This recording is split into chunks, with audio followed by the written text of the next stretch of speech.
how to make a salted caramel Weetbix slice using basic ingredients that you will have at home in your pantry. So I'm going to be using the Happy Way salted caramel for this. You can mix up the flavor if you like and change the salted caramel to whatever protein you have. I'll be using coconut oil, peanut butter, I've got some rolled oats, I'll be using my Weetbix. I'm using the gluten-free Weetbix, but normal Weetbix is fine as well. I'm going to be using some honey as my sweetener of choice today. And then I've got some sultanas here, which I'm going to mix into this. You can substitute the sultanas for goji berries or any other dried fruit that you love.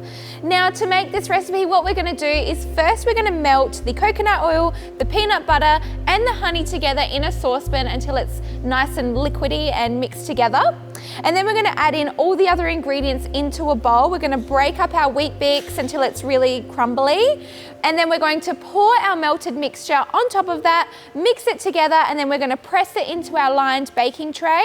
I'm then going to pop that in the fridge to set, probably overnight for best results. And then once that's set, I'll slice it up into either slices or into little cubes.